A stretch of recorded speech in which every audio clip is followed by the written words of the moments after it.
Hamria Beach in Sharjah, guys. Sharjah. We are going to Sharjah. Where we are going? Where are we going? Sharjah.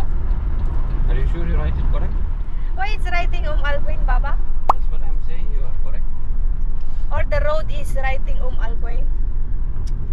No, I mean Sharjah is not this side. We are going in where we go last time in zoo. We're going that side. Hamri is there, baby.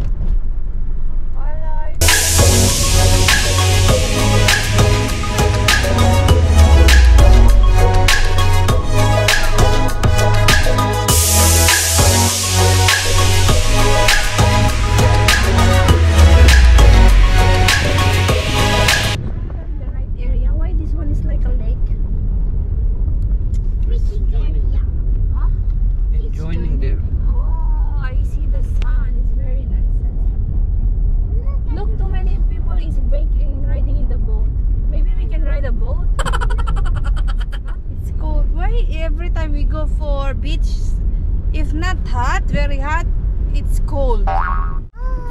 You enjoying the view? Yeah. Parang nawawala kami. Why it look like it's factory? It's not a beach. It's a factory area. Oil plant. Oil plant? Then we are where we are going? Malamig. Guys, ano ba to? Magbi-beach kami, malamig naman.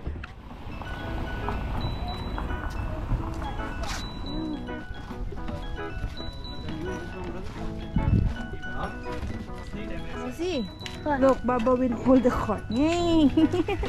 Mayroon pala siya, libre lang yung cart, no? It's cold, yeah.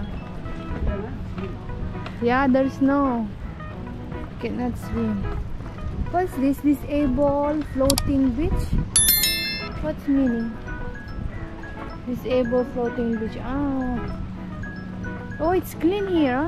Ang ganda naman dito. Oh. Hey, Yozu. Wait, I see a kite. Look, there is a swing.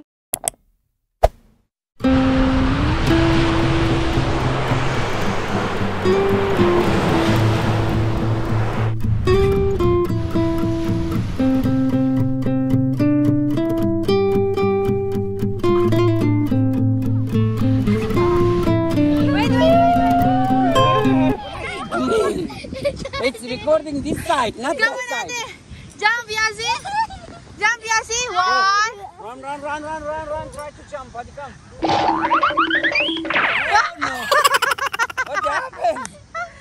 Oh? You will fly up. 1, 2, 3. One more. 1, 2, 3, go!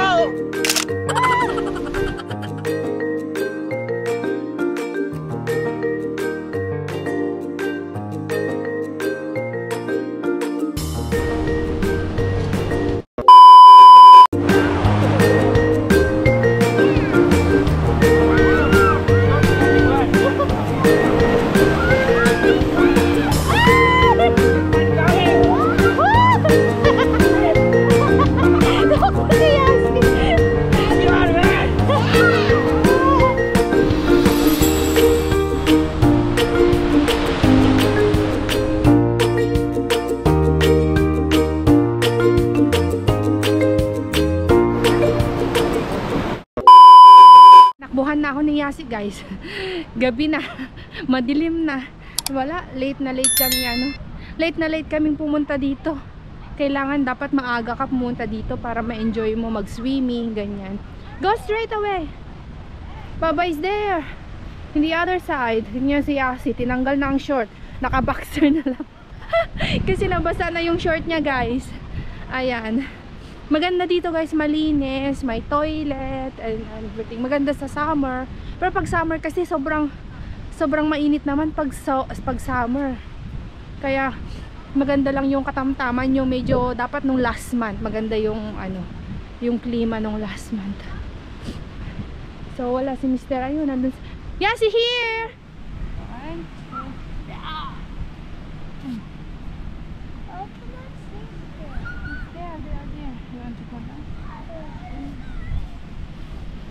Ayan, may baon kami dito. Ayan, oh. Mga baon namin. Ayan sila. Nandun pa sila. May merienda tong dalawa. Madilim. Hi, Yazi. You feeling cold? No. No, no ka dyan. Wala kaming table. Hindi kami nagdala. Kala ko may table dito. Hindi namin dinala yung table. So, ganito lang kami. One eternity later. No problem. You sit inside. Go. I don't want to move it. Hello guys! Nandito kami sa restaurant. I mean sa labas ng restaurant. Literal sa labas lang. Ayan o. Nag-order lang kami ng sandwich, shawarma, and siya, more ay, groggy na rin. Groggy na ako guys. Napagod ako kahit saglit lang kami sa beach, pero parang nahihilo ako na naantok. Kasi gutom ako guys. Hi! Kanina pa pala dumating yung pagkain namin. Hindi ako nakapag-vlog sa gutom ko. Kumain ako ng kumain. Ayan. Nakain si Baba. Yamor? Kaya mo, nakain. Sabi ko kay Yamor, Mister, can you open kumain the muna tayo internet? bago ka malis. Kasi nakakahilong kumakain habang nagdadrive. Ang paborito ko ditong sauce guys. Tingnan nyo. Garlic spicy sauce. Yummy. Shawarma is origin is Turkey. Originating from the Ottoman Empire. Q&A pala tayo guys. Kasama si Mr. May tatanong tayo kasi mayroon ako nabasa dito sa comment. Saan bang video ko yon? Basta may nag-comment at tinanong niya ito. Replyan natin sila ng minsan. Baba, can you answer this? Kasi nandito si Mr. Siya ang makakasagot nito. Is a Turkish man giving their full salary for their wives? Never. Never. What? Never.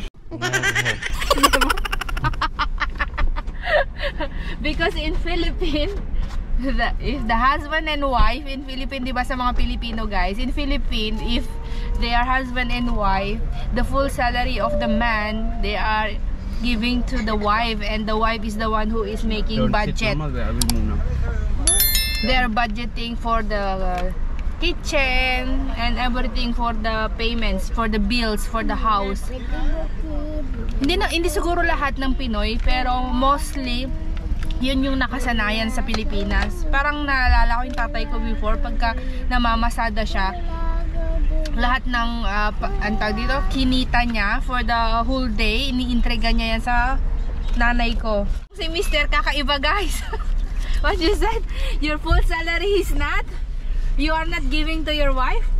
For the Turkish? Salary should stay with men, not with the girl. Why? He is the one dealing with everything. Of course, you have to handle it. You have to have it. So Whenever you go in shopping, the husband is with you. So you So he mean? will pay everything. So you mean, Baba? Money boss is not the girl. Money boss is boy in Turkey. Everything. Even in the market for the grocery? Everything. It should be the girl will buy in the kitchen stuff. No. Oh, kaya kayo mga girls who is planning to get married for Turkish, you know na, you cannot have their money. But for me, Even for you, same. What? your money is my money. No. I'm giving you my salary for you. No. Salary is in me, right? Yeah, never. But Baba, You can have pocket money. Yes, that's the different things. he's giving me only allowance. Yes. Pocket money, cash. But whatever I want, I can buy through. I have his application, his card. Only his bank card. Bank card? Bank card.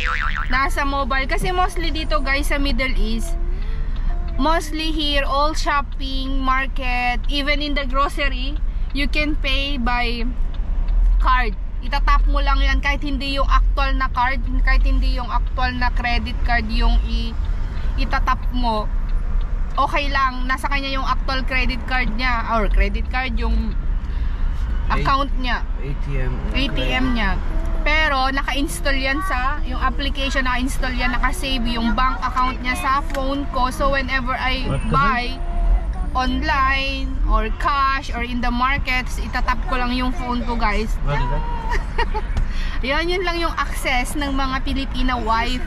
Card lang. Pero kung nag-e-expect kayo na full salary ng mga asawa nyong mga Turko ay ibibigay sa inyo, no. Ewan ko lang kung lahat, pero mostly, right, Baba? Not most, all you can say. Baba? All. But the shark will not come. Turkey is this is the way for Turkey. That's your rules. Yeah. Baba? That is your main rules. Oh, alam nyo na, guys. But the Yung mga shark Pinay is dyan not na coming up mag-aasawa in pa the lang ng water, Turkish, so wag na kayong umasa na They catch it, look, makukuha something nyo there ang in his 13 mouth, that's why you month cannot pay buy. ng mga asawa nyo. Mean that you will not pay anything for girl. You will not give anything. Of course, there will be allowance. There will be The girl things will be different there, so you will have it for that money. The husband will share it. He will give. yeah, But the money will be in husband pocket. It's sharing. not about the full salary. It's for family. But the Yeah. pocket is staying. The staying pocket is in husband, not in the girl side. Yeah. Real talk. Real talk. Yeah, that is the one. Yes, that's true. That's true. Sa Turkey, guys, ang mga lalaki talaga ang nagmamanage sa kusina, sa lahat ng bill silang Everything humahawak. they will manage it. Yeah, even the kitchen stuff, everything what you need in the kitchen, the boys are buying, the bills are paying. I mean, the boys are paying all the bills, food and everything. Sila lahat nagsha-shopping, guys. You go in like girlfriend boyfriend. If you go somewhere like let's say coffee shop or something like that, it's okay to pay the girl, but Turkish boys are not like that. Turkish boys is ashamed to. They are ashamed that they let the The girl will pay the bill. Lazem, it should be when you date a woman, you should pay the bills. Why the girls will pay the bills? Excuse me? Diba, girls? Imagine if the full salary is with the girl and he take you outside for coffee shop. He don't have money in his pocket. How are you gonna pay? Huh? You said it's girlfriend and boyfriend. We are talking about husband and wife. Even his husband and wife is different also.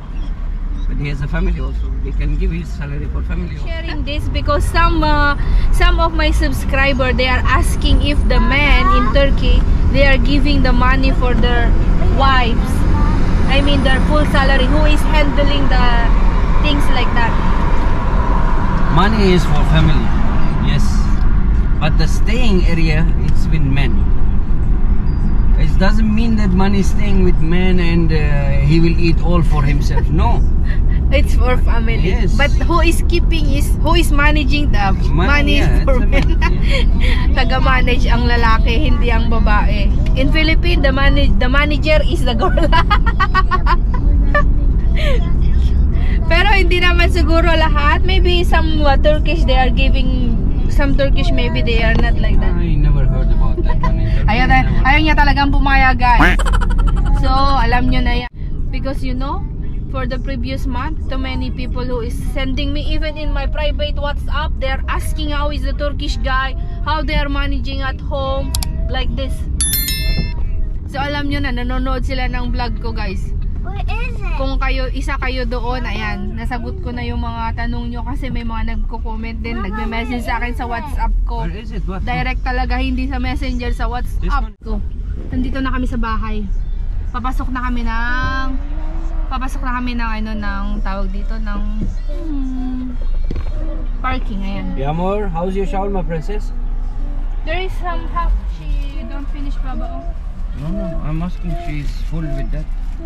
Pancit pa siya. Si Yamor hindi niya na ubos yung tingnan si Asi. Yan, nasa driver seat si Asi, guys. Mamaya meron ibabash nyo na naman ako kasi hindi naka-seatbelt yung mga anak ko at bawal. Oo, guys, alam namin na bawal ang bata sa harapan. Pag nahuli kami ng police dito sa Middle East, ay very very big fine yan. Alam namin, pero yung kasing kinainan namin yung restaurant, dito lang siya So, tsaka nandito lang kami sa area, nasa baba. Your heartbeat is stopping. So, makiat lang kami ngayon sa sa taas ng building sa parking kasi nasa parking na kami. Tignan niyo. Because Allah let it start your heartbeat again. You understand? That's the reason you need to say Alhamdulillah when there is a sneezing time. Heart never stop unless You make it sneeze. sneeze. Yeah. So, every time you sneeze, For a couple of seconds it starts. your heartbeat stop. Yazi, say bye-bye and good night to your Bye-bye. subscribers. Say good Hadi night. görüşürüz. Say Turkish hadi. Yes, sir. Guys, good night everybody. Ayan si Yamuro. Bye-bye. Say good night everybody. Don't forget to like and Subscribe. subscribe.